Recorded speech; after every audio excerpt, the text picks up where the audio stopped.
What's up everyone and welcome back to the channel. Today Brian and I are finally installing my Relentless Fabrication high clearance rear bumper. Definitely check out their website, that will be in the description below. They have a ton of parts for the Tacoma. There is no going back on this project because we are cutting away some of the sides of the bed there, and I really don't think it's going to be too hard to do. It's going to be very time consuming more than anything. But first what we have to do is remove the stock bumper. So there's a couple things that we have to do up underneath as far as disconnecting some wires. The first one we have to do is your trailer hitch wiring.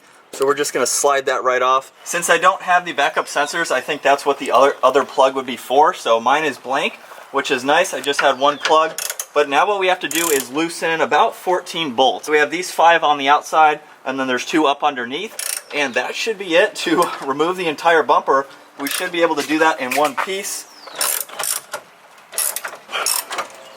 With all of those bolts out now, we should be able to lift the bumper up and out at the same time. So you definitely want to have a friend or brother to help you do this. Oh, we also left, there's one bolt that we left in. That's, what do you call that? Just like a slotted hole for the screw to go through. Yeah. So that's actually holding up the front of it.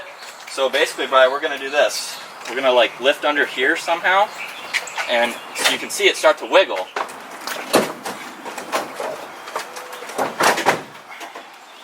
Alright, a little bit of manpower. Yeah, so not too bad. I guess you have to remove these clips. Oh, that's easy.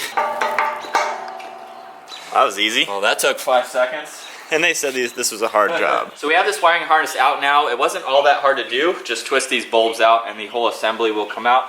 So now what we already had and went and did is we hooked this up to the truck so that way we know which wire works to plug in the new lights, because we have 2 lights that we have to connect. And now we need to go ahead and put this into the truck or into the bumper first before we connect these, because otherwise we won't get the light through these holes here. So which side? The plug is on this side, so this harness has to go in like this. So I don't think this will fit, so we'll have to cut first. Yeah. Brian and I just finished up on one side, so we're gonna go ahead and walk you through doing the other side. He's already got a head start on me here, but all we did was cut off the stock plug here, and you can see we're just matching the colors together, and then we have a good amount of wiring here that we have out, so we can easily do that. So we are gonna be soldering these together.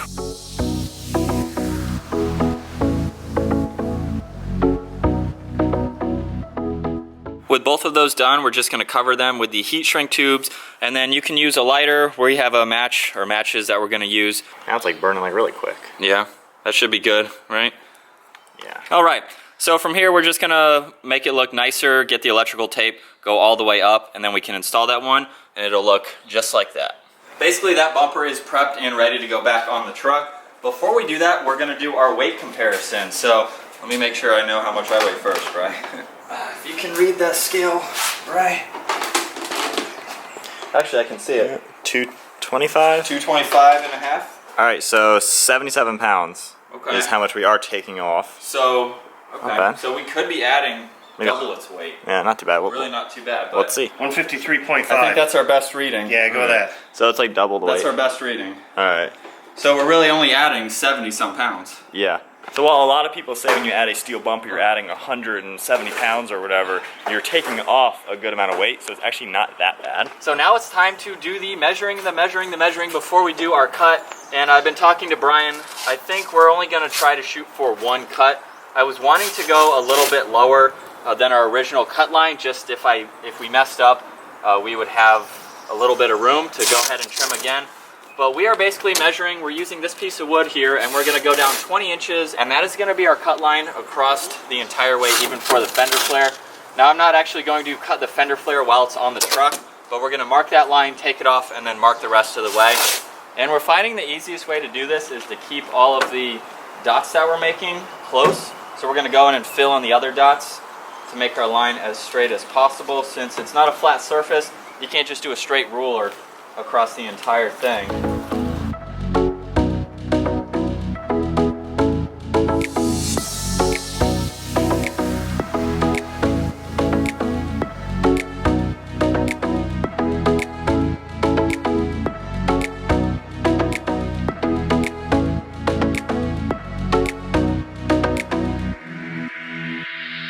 Alright guys, so I am going to spend the next 10 or 15 minutes off camera double checking these measurements and making sure that everything is correct. And then Before we get, oh yeah, I'm just gonna go straight down here. I'll double check this line, Brian. You kind of tapered it to the right a little bit. Yeah, so we're just gonna kind of go this way. And then there might be some trimming to do on this, but I wanna leave as much of that as possible. All right, guys, so I'm suited up and ready for, is this off? Okay. Yeah. I'm ready for the cuts here. Not something I ever thought I would be doing, but we have measured reference points to use. So we're also about 2 3/4 from the bottom of this taillight. And then if you can see on this side, Bri, there's a hole right here on the inner fender liner there. We are just at the top of that hole on both sides. So on the driver and the passenger side, and then our same line here. So we are as straight as possible. If anything, we're what, like a 1/16 of an inch off? Yeah, using this flat 2x4 on the top there, the actual black line is within halfway through this thickness and at the bottom. So we are within 1/16 of an inch of perfection. So not really, I mean, that's pretty much perfect as far as anything's gonna go. There's no wires on the back side. So we're good. This is my practice line, by the way, since I have not done this before on a truck. You ready? Are you ready? I mean, we made it this far. Yeah, we measured quite a lot. For anyone wondering why I took the guard off, the blade is bigger than the guard. So be very cautious, guys, and Mike, with your fingers. Yeah, so I'm gonna be back here or on the top.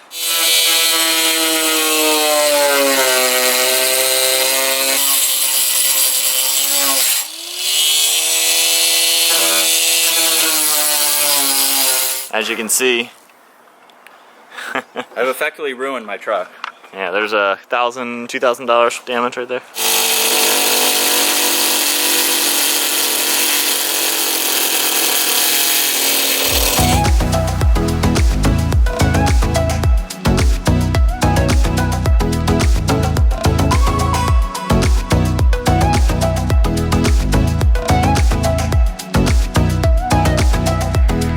Well, I'm very comfortable with that now. Looks pretty good. What? Looks pretty good. Yeah, I hit it right there. Hopefully that's just a tape. Yeah, and then we just have a little inch piece to cut back there. Yeah. That kind of just gave us a little bit of support. But as you can see, that is definitely a crack, or a cut. And come over here. Yeah? Oh, wow. Yeah, that's definitely cut. All right, so now I'm just going ahead and popping out these plastic rivets or whatever you want to call them. They're just holding the fender liner to this bracket that we have to remove along with the inside of the fender here. Obviously that's being cut. So I have 3 or 4 more of these to remove and then we can take this off. So with all those plastic tabs out, I'm just gonna hold the fender liner out of the way here.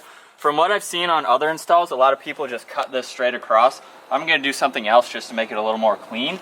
And then all I have to do is finish the front cut, the back cut. There's 2 bolts that hold this bracket, if you can see this bracket here. I'm just gonna take them off up there.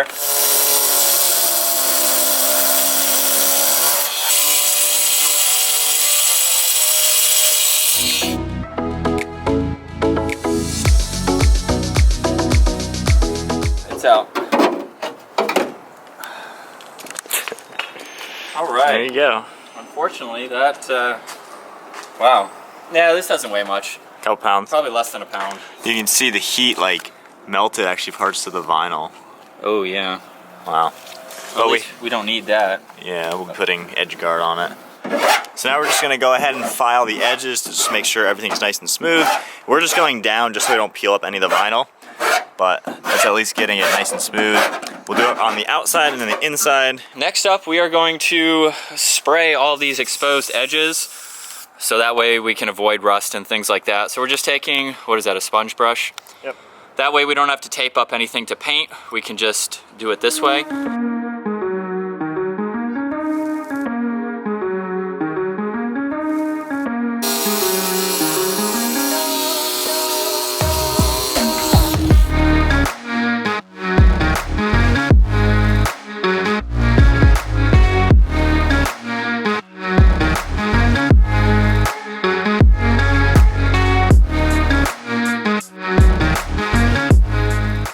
into this project about 4 hours now, and it is time to put the bumper back on the truck. Just to go show you guys a quick walkthrough of what we've done so far. We have the fender flare cut, and it matches nicely with the cut on the truck.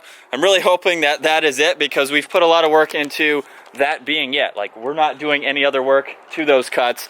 And then you can see we have the edge guard running around here. I left this as kind of a rectangle there just for any extra structure or anything like that. And obviously we have the passenger side here. So it is looking good. Now we have to tackle lifting this bumper up. What I was gonna say is that's how you get rid of a dent. Cut it off. Yeah, that's pretty funny. So there's the dent. Look it on the inside. I got quotes from body shops around like $700-800. They would have had to paint the side of the truck. It wasn't as simple as what, the paintless dent repair. Can't do that on this, unfortunately. Unfortunately, I could not do that. So anyone thinking I could have done that, it was more involved than that. So might as well. The damage will happen again. Might as well go with a bumper. Let's line it up here. Come over towards me. Anybody got it in yet? Almost. I gotta go forward like right here. I know. I think I have to go forward, Jeff. Can you push it? There we go. Grab. Yeah, can you push my side forward a little bit? Hello. I got mine in. I got one in. And I've got a second one in. I'm good for now. I'll take a break. It's lining up nicely. Ooh, that fitment is good. Look at that fitment already. We are spot on. It's looking good. Oh, it's looking great. Holy crap. Nice. And it's still sagging in the back, so that'll actually be better. Actually, yeah, we're not completely done yet. You know what I was looking at? This bend right here. Yeah. Did we get on On both top of sides, those black it's like plastic perfect. pieces? Yeah, really, guys, look at that. Where? This plastic versus the metal. Yeah. We're right on the edge. Perfect. So the fitment of this product. We have to get these brackets back in place And tighten everything down. and tighten everything down. Hook up our lights, Bri. Yeah. Which we haven't done yet. It's relatively straightforward. All you have to do, obviously, is cut straight across, separating the connector here from your main harness up top. All of these black wires are my extension. I think I have them about 7-8 inches. You want to make sure you have plenty of room so you don't have to do this again. But up top, you can see I have all the connections. Don't worry about these wires here. These are to my LED light bar, so if you don't have one, again, don't worry about those. But you can see I have everything taped up nicely. We just finished soldering all of the bottom wires, so all I have to do is tape all that up and it'll be done. Earlier I mentioned too that for the fender liners there was something that I was going to do. I was going to just tap these into the box up underneath the bed, but honestly just folding them back like this, there's really no reason to cut them or to even fold them all the way back because it's just going to bend over itself. So it is kind of just freely sitting in there right now. I might use something like 3M adhesive or something to stick it to the back of this. Okay, flashback to the stock bumper on. We're gonna go ahead and take some measurements just so you guys can see the difference. Right now, 24.5 inches right here. 24.5. So we're gonna do that portion because obviously that's gonna be a huge change. We're gonna do the corner here, which I ripped off on that side there. 25 3/4. Okay, I'll have all these measurements in the description below so you guys can see them back to back. So we're doing the hitch because that is the lowest point right now. 17 3/4. Okay. And then we're just gonna do the other side just because ground differences might vary. We're gonna do the afters in the exact same spot. This is 24. Okay, and then This is dented. this is dented, so It happens to be 24 as well. roughly, okay. And now time for the after measurements. We're gonna do the same locations and Where were we, like right around here? yeah, I don't remember these numbers off the top of my head, but you guys just saw them. That was 6 hours ago for Yeah, us. yeah. So we're at 27 1/4. I want to say it was around 24. Something like that. Yeah, 22. Here, it's the same. Yep. This is a much more flatter. The stock bumper did raise up. True. Well, we did the back corner here. So I guess right here, Yep. 27. So Yep. we're at 27 all around. I remember the hitch was 17. Now we are at 21. Wow, that's 4 inches higher. Wow. And I would assume this is the same. Ground is sloped, so it's actually an inch shorter, but True. obviously that is going to be the same. So it's going to be, I think, 26.5 if you average it. So showing you guys these before and after clips now, just going over this small hill, you can definitely see how much higher this bumper is. And it's also offering a lot more protection up underneath, not only on the bed sides, but underneath around the spare tire as well. So I can't wait to get this out on some actual trails and really test its difference. All right, and that's gonna wrap it up for today's installation with the Relentless Fabrication high clearance rear bumper. Definitely check out their website. They have a lot to choose from for the Tacoma. It looks pretty cool. What do you think, Bri? Looks good, yeah. I mean, everything lines up the way it should. Just be cautious with your cuts. You know, make sure your cut is level, and right smack dab in your line should be good. I think we did pretty good for a first time doing that. What do you guys think? Comment down below. This is the new look of the back of the Tacoma. I definitely love it. I think what the old exhaust tip would have been like right here. Yeah, somewhere around there. Now the exhaust is hidden, so that was the whole goal with doing the high clearance exhaust to fit this. Yep. We will be going on an off-road adventure soon, so that way we can actually put this bumper to use and see how much better it does. But I think that's gonna wrap it up. You got anything else, Bri?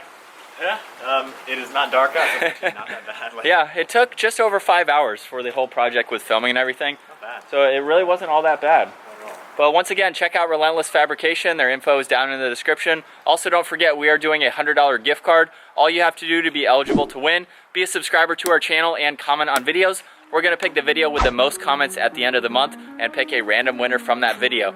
That's gonna wrap it up for today's video. Give it a huge thumbs up, smash that subscribe button if you haven't already. We'll see you in the next video.